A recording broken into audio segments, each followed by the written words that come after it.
Hey, Michael, welcome. Ah, thanks. How are you?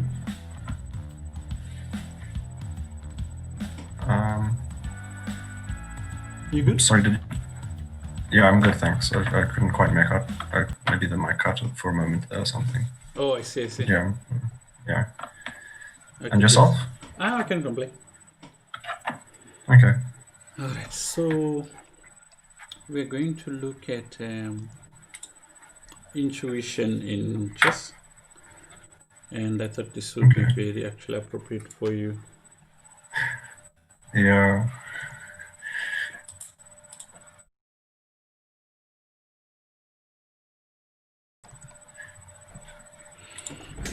Okay, so I was doing some work on some stuff. We've got a training workshop coming up soon, and this was one of the subjects which we are going to tackle at the workshop. And I just thought, okay, cool. Let's use one of the games for our purposes. I'm going to share with you on Lichess, right? Yes, I am. Okay. Okay, my mouse is behaving. Let's do this.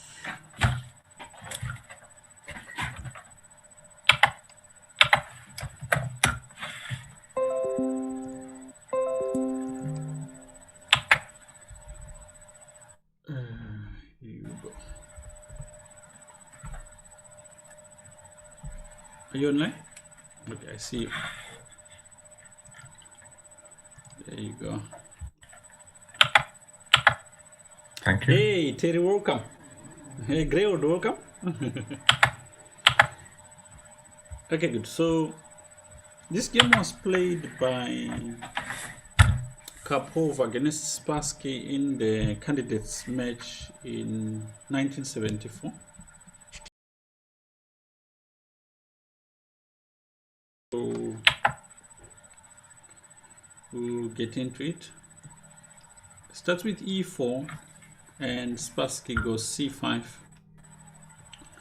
and after knight f3, e6, d4, one takes d4, knight d4, knight f6. Okay, I'm just going to explain this part.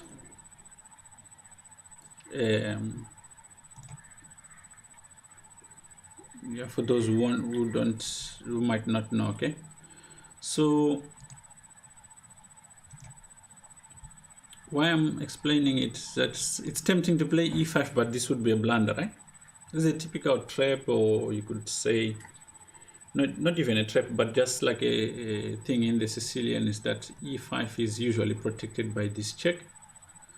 So that's why black can play knight f6. After knight c3,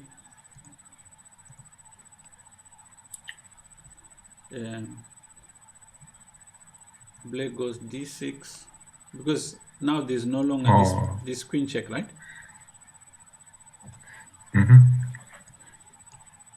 You were going to say something?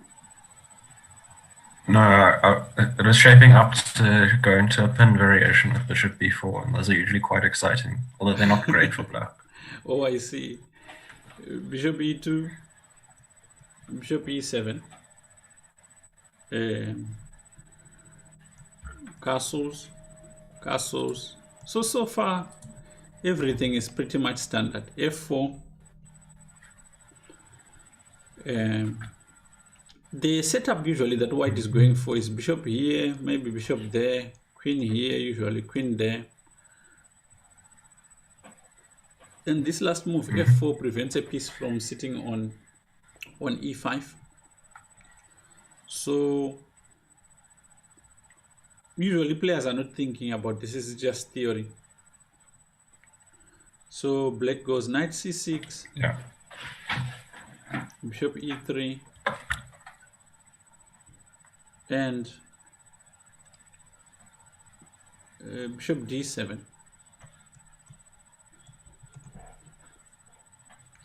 And here black plays knight b3. This is nowadays pretty much standard. It's no longer as amazing as it was when it was played. But this is just also a simple concept which we call prophylaxis. The knight on e5 gives black a lot of options for continuation. So if we go back here, there's maybe sometimes moves like queen b6, which could be tricky to deal with. There's sometimes moves like knight takes d4, bishop takes d4, followed by e5. With the right setup, maybe the queen on c7. So by just playing knight b3, you take all these options away from black. So black plays a5, and the idea behind a5 is first of all to take advantage of the fact that he may have developed the bishop a bit too early, and white goes a4 to prevent the move a4 happening to him.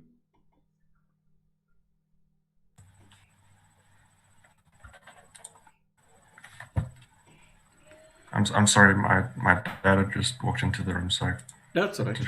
just quickly talk to him. Let's hope you're not violating any curfew laws. No. Okay. So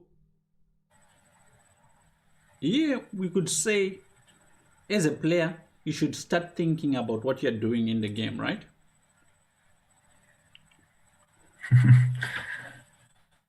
You could have been, sailing on pre-existing knowledge about the opening, but at this point you have to start thinking like, okay, so what is my plan and what should I be doing? Anyway, black plays knight b4.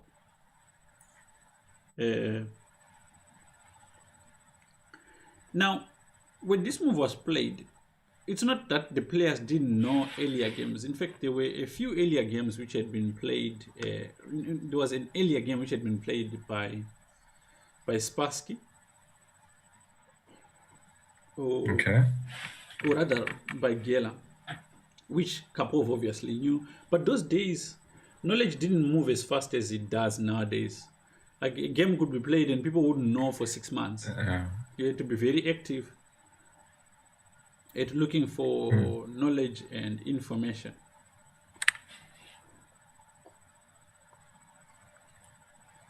Okay, so I'm going to show you what happened in the Geller match and what happened in this game. In this game, white played bishop f3. But let's look at what happened in that Geller game. So in the Geller game, instead of knight b4, Geller played e5. No, his opponent Panchenko, and white played king h1, and then knight b4, bishop f3, rook to c8, pretty logical, and white played rook f2, and after rook c4, took on e5, d takes on e5, and rook d2. Queen c7 was played, and white played queen g1. He wants to play something like bishop to b6 at some point. So Okay. black played bishop d8. White went rook a d1. And after bishop c6, bishop c5, rook e8, and queen f1. He won the exchange because you can see that the rook here is trapped. Mm-hmm. Okay. Yeah. Now, there are certain moves I want you to keep an eye on, because this is how intuition gets developed in chess. The first move I want you to observe is this move rook f2 in their game. And then I want you to observe this move queen g1, because these moves, they are not your usual moves. So when you see them in a game, you're always thinking, oh, wow, that's interesting. And it sticks in your mind, right? Yes. So let's go back. In our game, instead of e5, knight b4 was played. And if you had seen that game, which we looked at now, you know that you might need this file to protect this pawn, right? Yeah. So you play bishop f3, and he plays bishop c6. Obviously, if black has seen this game, you would have seen the problem with the rook being on d2, pinning against this queen. So he Yes. also takes some steps to remove the bishop out of this position. Now, as a chess player, these lessons, they're not just aimed at you just finishing a lesson. They're aimed at you being able to learn from the games and continuing to learn well after that. I don't know if that makes sense.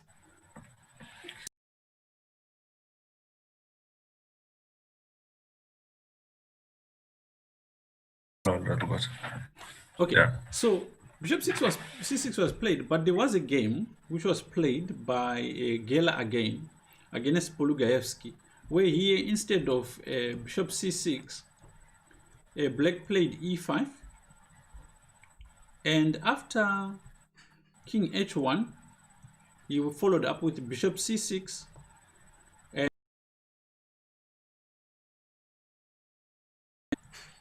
black took and played queen e2. Black went queen c7. Gela played queen f2. Same idea. This is a repeating idea usually. If the rook comes here, there's this bishop here. But even if it doesn't, this bishop b6 is coming because a5 is weak. So after queen c7, black is forced to play knight d7 to defend against this weakness. And rook a d1, king to h8, and now bishop g4 to remove the defender to the b6 square. And white has got a slight advantage here. And I want you to observe how at the end of all this, white has this idea of playing bishop g4 to eliminate this defender. Okay? So let's go back. Now, when you are, so we looked at bishop f3. When you are again learning these ideas of, now you've seen a game where a certain move is played and it's got a specific idea.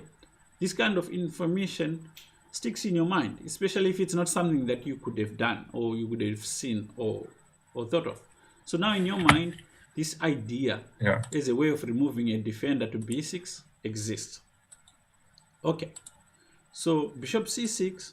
Now this move puts pressure on e4. But now we ask ourselves, in this position, what should you be doing, or what should you do?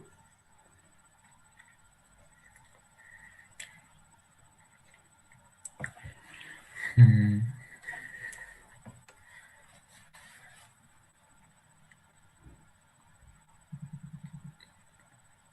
So if we're going by the previous two positions, something like Queen E2 or Rook F2 look okay. Yeah. So There's nothing else that really jumps out of my mind. that's good. It means also there's room to learn more. Yes, and you could play some routine move like Queen E2, and it would be fine. It won't be a mistake. A couple of plays an interesting move here, Knight D4. Why I think it's amazing, it's if you think about it, he moved this knight away because it gave black possibilities, but now those possibilities are gone. So now it goes back to a better square. So it improves the knight again. It also makes a lot of sense. Yeah. So it's not just improving the knight, but it's also directed against the idea of playing, let's say, d5, followed by knight takes e4. Because in those plans, it usually depends on the bishop being active and not being able to be eliminated on c6, right? So now, if you were to play Yes. d5, what you do is you play maybe something like knight c6 first, pawn takes c6, and then e5, and now you can't access e4. So after knight d4, black goes g6. Now, what does this move That suggest? seems a little strange to me. But what does it suggest for you? Why does he play g6?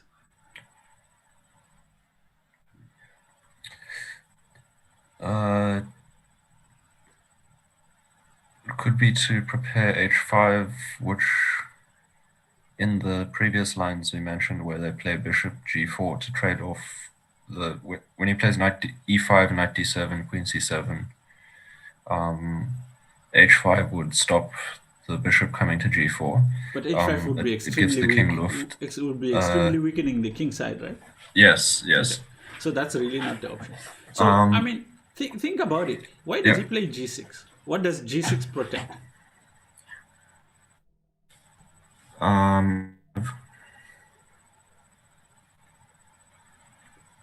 Also, it removes any chance of a back rank checkmate, I guess.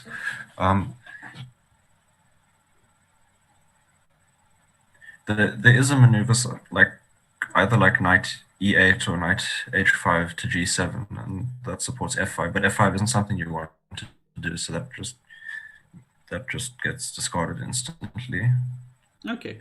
So this kind of awareness is also one area where I feel that engines and videos sometimes kind of drop out when you're looking at games.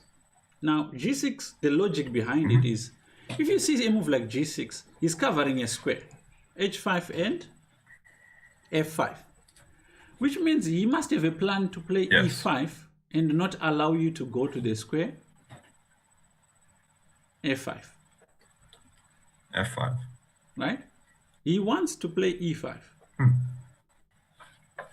But he's afraid that you get to this square f5. So he takes the square away from you. Now, given that e5 is most likely his next move, what should we play here? Because you have to think of the consequences of him playing e5.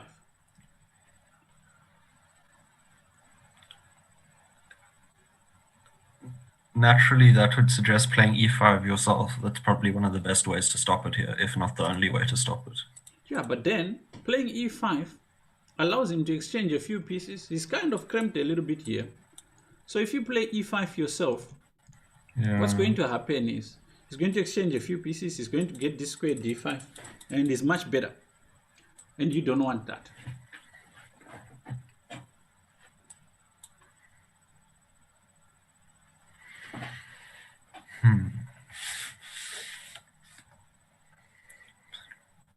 Let's think.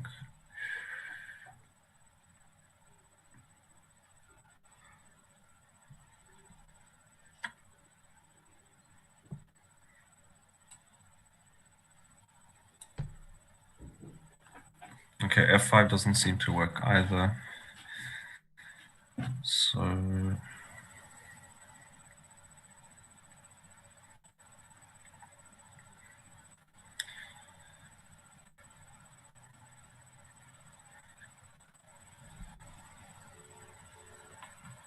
g4 looks a little bit barbaric, but I can't find anything else that's like really doing something.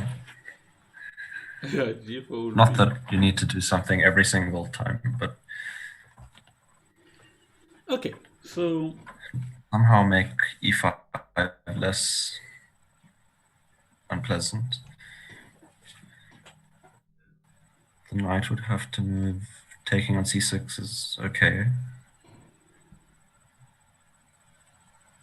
Yeah, I don't see anything obvious, at least. okay, so the move is rook f2.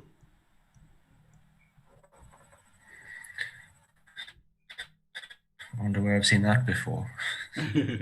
And it's important, like, okay, let's say you see a position like this or a move like this. It's important to really understand why a move like this would work. Obviously, he has seen that e5 is most likely going to be played, and you can see that maybe if you play e5, right, the light squares will become weak,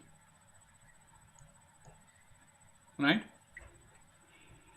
And Okay. if they do become weak, the square c4 will be useful most likely. And Okay. the piece you could potentially get there is the queen. But the queen is also busy protecting this c2 square. So this rook is not going to become active anytime soon. So if you put it on f2, it protects the square c2. You have the added advantage of being able to shift it to d2.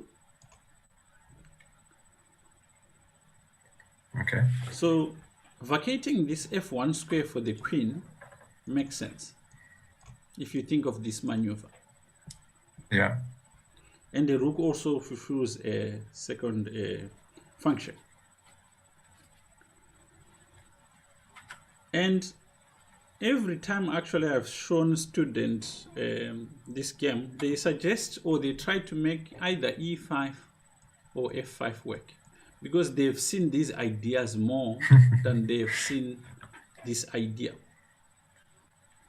And at the end of the day, when we speak of intuition, this is all there is to it mainly. It's the capabilities of your mind combined with the knowledge that you have or examples that you've seen in chess.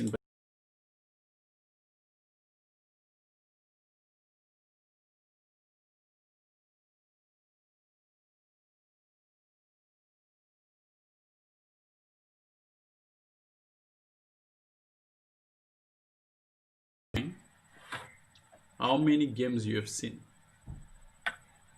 and ideas you have seen and understood, and this is what builds your intuition, because you'll be able to say, oh, in this game I saw this, in that game I saw this, in this game I saw this. So in this particular game, e5 was played, and after knight takes on c6,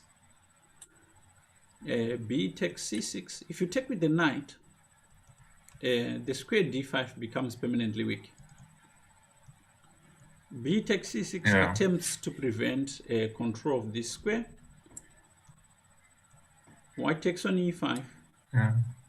Pawn takes on e5. Now what do you do?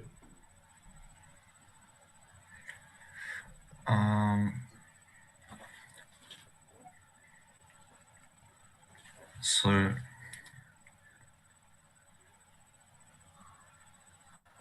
it's between like queen e2, queen f1, or rook d2. Okay, queen f1. In chess, if you can, as much as you can, try to make moves which provide as much ability to move to to your pieces. So queen e2 would block your Yeah. pieces. It would block your bishop, it would block your rook. But queen f1 allows these pieces to move as freely as they want, at the same time achieves your objective. So queen f1. Makes sense. And you can see that the strategic theme now is set. f7 is the weakness. The queen can go to c4.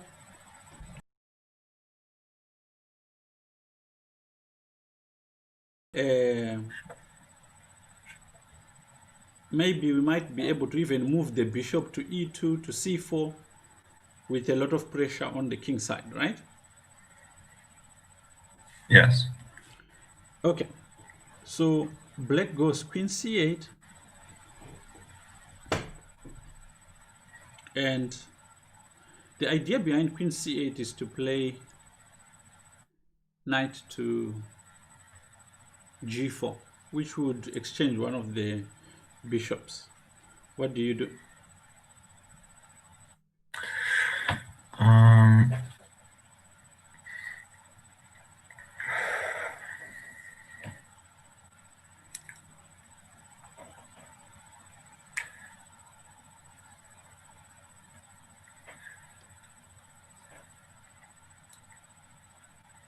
Bishop g5 or h6 could work. Moving the rook out of the way doesn't help too much. Okay, so the way you are thinking and the lack of consistency in your pursuit of plans might create problems for you. So if you go bishop g5 here, there is bishop c5 in some lines, which would be uncomfortable.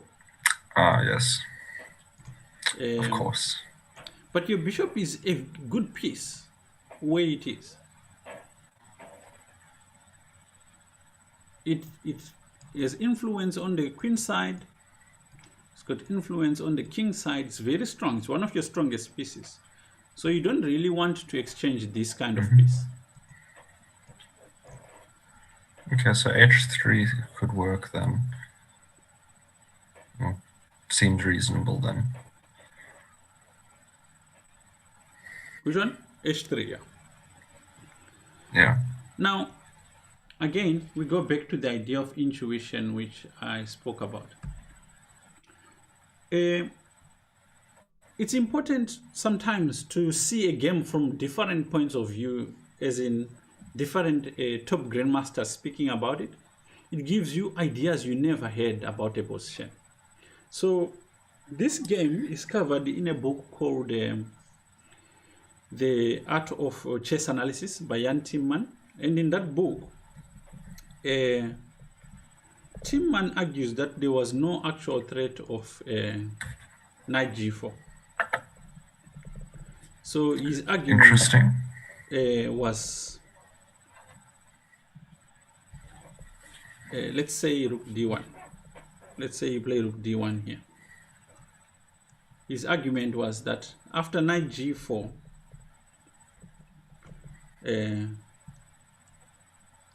white could play take and play queen here.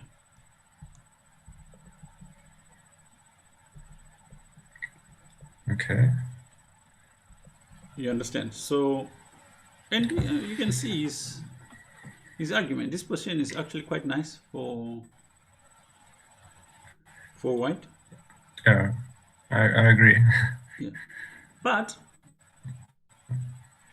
if you are attacking, you want to retain as many pieces as you can in the attack. And sometimes during the game, things are not as clear as after the game when you're analyzing and you're looking and you're saying this and you're saying that. So I think playing h3 is the most practical move, as opposed to just, allowing it. It's also psychologically uncomfortable for black to be prevented from doing what he wants, right? So in the game, black goes knight d7, which is a mistake. So Spassky, in his mind, he wants to play bishop c5, and this move goes a long way in this direction, right? But in the process, he misses some of the things that I think you would be aware of, because you've seen an example of a game like this.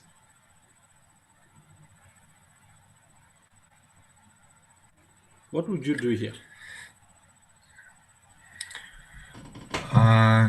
Queen c4 is possible. It stops the trade for a move or two at least. Bishop g4 could pin the knight, make it possible. Which one? Bishop g4 could work as well. Very good. We've seen this idea before, right? That the bishop can be used to inconvenience the knight, and the fact that the queen is blocking, is being pinned, sorry, makes this quite opportune for white. So h5 gets played. He takes, queen takes d7, and now queen to c4. It doesn't mean that it's won, that he gets this position, but in chess, you have stages of your advantage where you consolidate a position, and this is a big step where you really establish that c6 is a weakness, a5 is a weakness, f7 is a weakness. All these weaknesses are available. Yeah. So in practice, you are now saying to your opponent, okay, good, I've got you, and I'm going to turn on the screws. Let me just put the charger on. And this is a good spot. If you've been playing or trying to win an advantage of sorts, at this point, you're saying to your opponent, now I've got the advantage, right? Yeah.